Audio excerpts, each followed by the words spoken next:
नैतिक शिक्षा की कक्षा के अंदर सभी बच्चों का स्वागत है। आज हम पाठ 4 मूल शंकर का गृह त्याग और गुरु दक्षिणा करेंगे। प्यारे बच्चों, इस वीडियो के अंदर मैंने पाठ 4 को पढ़ाया भी है और प्रश्न उत्तर भी इसी वीडियो के अंदर दिखाए हैं और एक नई चीज भी इसके अंदर डाली है। जब आप वीडियो को देखोगे, देखने के बाद यदि आपको पाठ का प्रैक्टिस टेस्ट देना है तो मैंने YouTube के डिस्क्रिप्शन बॉक्स के अंदर एक गूगल फॉर्म का लिंक दिया हुआ है। वहां पर किसी भी स्कूल का कोई भी बच्चा किसी भी समय अपना पाठ 4 के लिए प्रैक्टिस टेस्ट देख सकता है। तो चलते हैं प्यारे बच्चों, पाठ 4 मूल शंकर का गृह त्याग और गुरु दक्षिणा।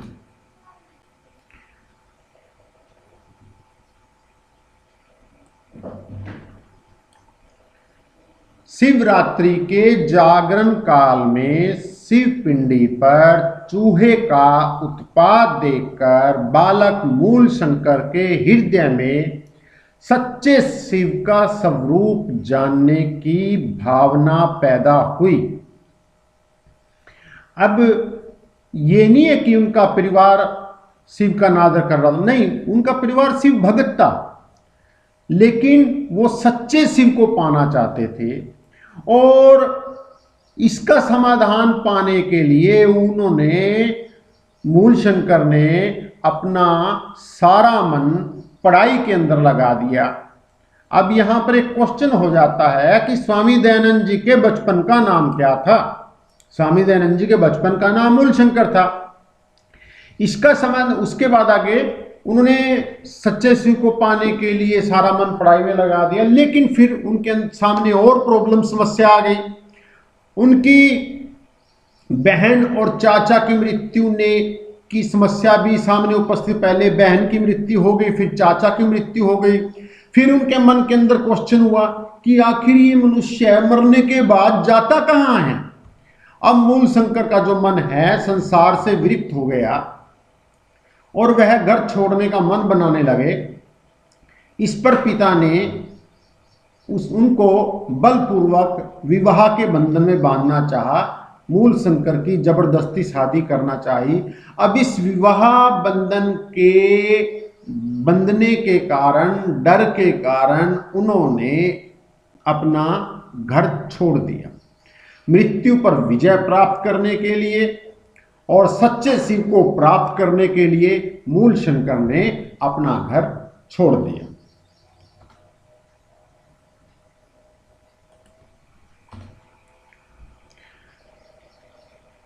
इस समय मूल शंकर की आयु 22 वर्ष थी।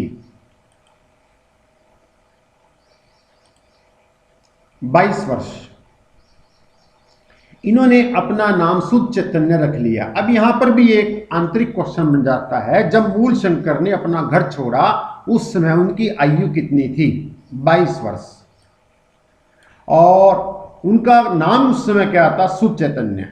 और वो गुरु की खोज में निकल पड़े। उन्होंने जो अपने शरीर पर रेशमी वस्त्र धारण किए हुए थे, आभूषण पहने हुए थे, उन्होंने वो सब साधुओं को दे दिए और ज्ञानी साधु की खोज में वो सिद्धपुर मेले में गए। सिद्धपुर एक स्थान का नाम है, वहां पर गुजरात के अंदर, वहां पर गए। एक परिचित व्यक्ति ने इन्हें पहचान कर इनके पिता के पास सूचना भेज दी। एक जानकार व्यक्ति ने उन्होंने पहचान लिया और उनके पिता को बता दिया कि आपका बेटा सिद्धपुर मेले में घूम रहा है। तो पिता अपने बच्चे को साधु के वेश में देखकर बहुत ही धित हुए, धित मैंने दुखी होना। उन्होंने उनके गेरुए जो कपड़े पहने हुए थे सारे फाड़ डाले, कमंडल तोड़ दिया और उन्होंने उनको सिपाहियों के पहरे में रख दिया। लेकिन रात के 3 बजे जब सारे सिपाही सो गए, वो वहां से दौड़ लाकर मीलों दूर निकल गए और वहां से भी भाग गए। और वहां पर फिर एक मंदिर के पास एक वृक्ष था बहुत बड़ा, वहां पर जाकर छिपकर बैठ गए। वहां से सिपाहियों को निराश होकर वापस लौटना पड़ा और फिर वहां से शुद्ध चैतन्य ने अपनी पैदल यात्रा आरंभ कर दी और उसके बाद वो परिवार वालों से कभी नहीं मिले। घर के बंधन से मुक्त हो शुद्ध चैतन्य नर्मदा नदी के किनारे स्थित योगियों के चक्कर काटने लगे ताकि उनको सच्चे शिव का कोई रास्ता दिखा सके। लगभग 8 वर्ष तक वो नर्मदा तट पर घूमते रहे। यहीं पर स्वामी पूर्णानंद ने उन्हें सन्यास की दीक्षा दी और दयानंद नाम ग्रहण किया। अब यहां पर भी एक क्वेश्चन बजाता है कि स्वामी जी को सन्यास की दीक्षा किसने दी? स्वामी पूर्णानंद जी ने। और उनका नाम क्या रखा? दयानंद। और किसने रखा? पूर्णानंद जी ने। आश्रम मर्यादा के अनुसार पहले ब्रह्मचारी रहते हुए तो वे भिक्षा नहीं मांग सकते थे, स्वयं भोजन बनाना आवश्यक था। स्वयं भोजन बनाने में उनका बहुत समय नष्ट हो जाता था, अधन और ध्यान में बाधा पड़ती थी। लेकिन सन्यासी हो जाने के पश्चात पके हुए अन्न की भिक्षा के अधिकारी हो गए तथा संबंधियों द्वारा पहचाने जाने का भय भी दूर हो गया। यहाँ उन्होंने कई योगियों से योग की शिक्षा प्राप्त की। अब जब उनकी सन्यास की दीक्षा पूर्ण हो गई, उनका नाम दयानंद रखा गया, उसके बाद वहां उन्होंने कई योगियों से दीक्षा प्राप्त की, शिक्षा ली। उसके बाद वे नर्मदा तट से वो आबू गए और फिर संवत 1912 में हरिद्वार के कुंभ मेले में पहुंचे। फिर ऋषिकेश, अब देखो वो घूम रहे हैं, सच्चे शिव को पाने की खोज के अंदर वो घूम रहे हैं। ऋषिकेश, टिहरी, केदारघाट, गुप्त काशी, गौरी कुंड, भीम गुफा, त्रियुगी, नारायण आदि स्थानों पर घूमे।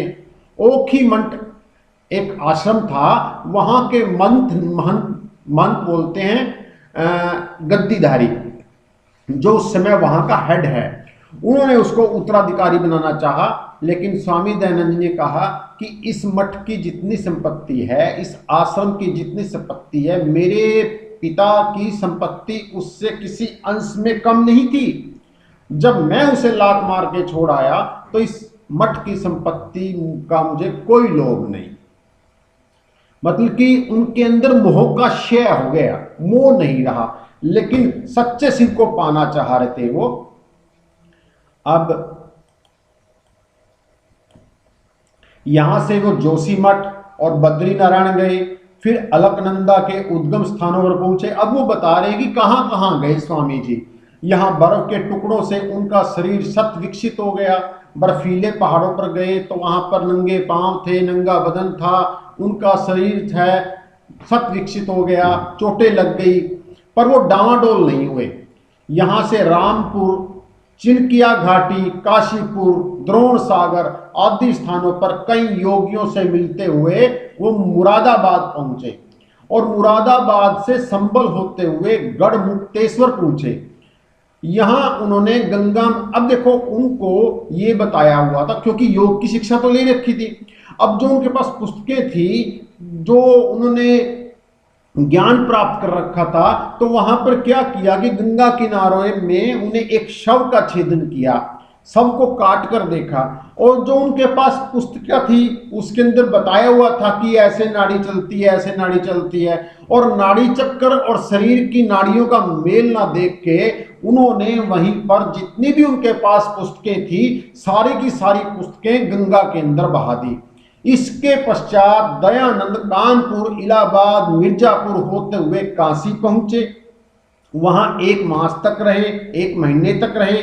यहां से वो नर्मदा के स्रोत की ओर चले और नर्मदा की कटीली झाड़ियों वाले बीहड़ वनों में रीछ आदि हिंसक पशुओं का सामना करते हुए वो 3 वर्ष तक कहाँ रहे, कैसे रहे, किस रूप में रहे, उसका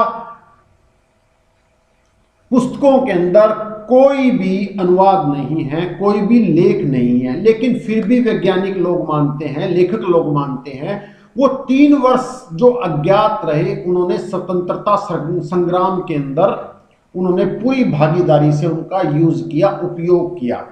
इसीलिए यहां पर कहा, नई खोज से कुछ विद्वानों ने सिद्ध किया कि ये 3 वर्ष स्वामी जी ने इस स्वतंत्रता युद्ध में सक्रिय भाग लेकर व्यतीत किए।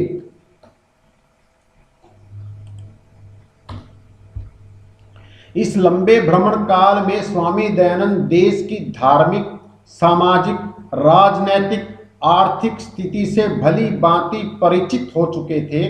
उन्होंने निश्चय किया, बिना गंभीर ज्ञान पाए देश में किसी प्रकार के सुधार और परिवर्तन के लिए आंदोलन नहीं चलाया जा सकता।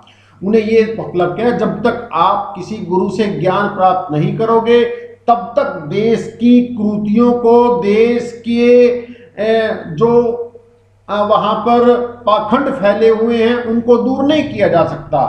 फलतः वे मथुरा में दंडीधारी स्वामी विरजानंद जी के सेवा में पहुंचे और वहां लगभग 3 वर्ष तक उन्होंने गहन अध्ययन किया।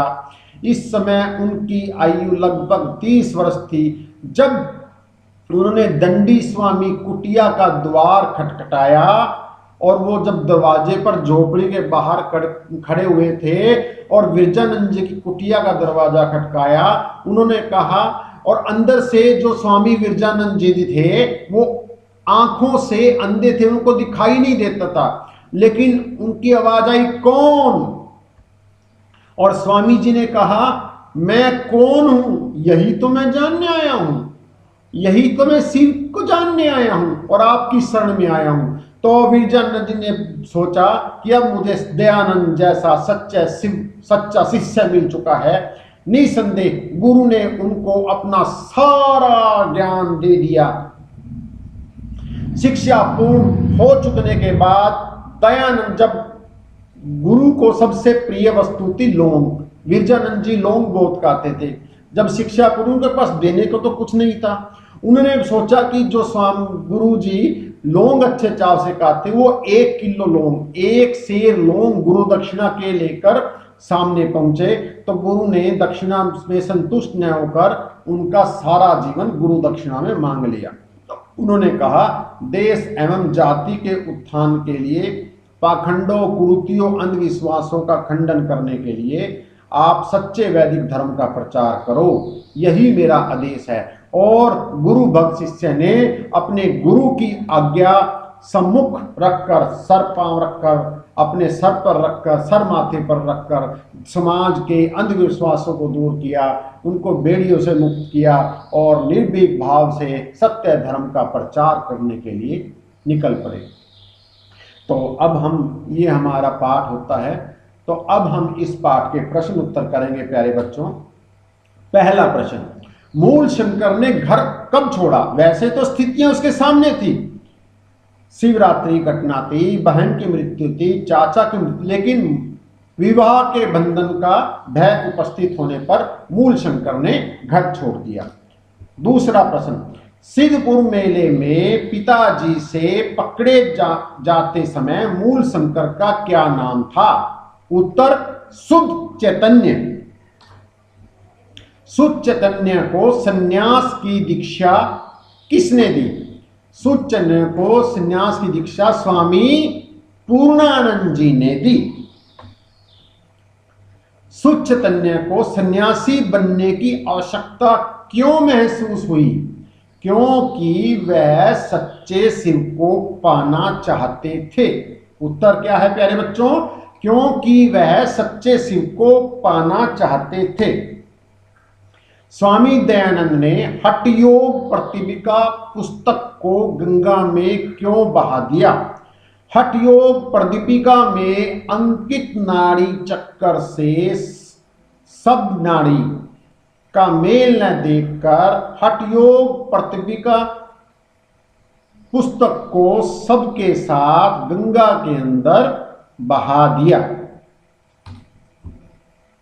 स्वामी जी के अज्ञात 3 वर्षों के बारे में विद्वानों की नई खोज क्या है?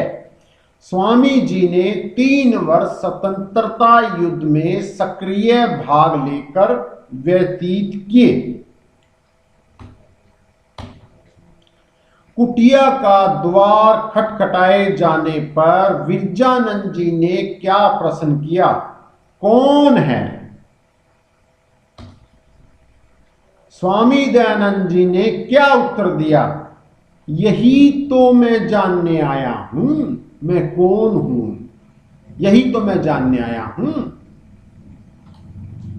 स्वामी दयानंद जी गुरु दक्षिणा में क्या वस्तु लेकर गुरु के पास गए? एक सेर लौंग वो गुरु जी के पास लेकर गए। दंडी स्वामी विरजानंद ने दयानंद से गुरु दक्षिणा में क्या मांगा? देश के लिए जीवन मांगा। क्या मांगा गुरु दक्षिणा में? क्योंकि देने के पास तो कुछ नहीं था, उन्होंने देश के लिए उनका जीवन मांगा। क्योंकि देश के अंदर पाखंड थे, अंधविश्वास थे, विधवा विवाह, बाल विवाह, अनेक प्रकार की कुरीतियां फैली हुई थी। तो प्यारे बच्चों, धन्यवाद। नैतिक शिक्षा के इस पाठ के अंदर और YouTube के डिस्क्रिप्शन बॉक्स के अंदर जाकर कोई भी बच्चा पापना नैतिक शिक्षा की पुस्तक से पाठ पढ़ने के बाद मूल शंकर का गृह त्याग और गुरु दक्षिणा टेस्ट दे सकता है। धन्यवाद बच्चों, थैंक यू।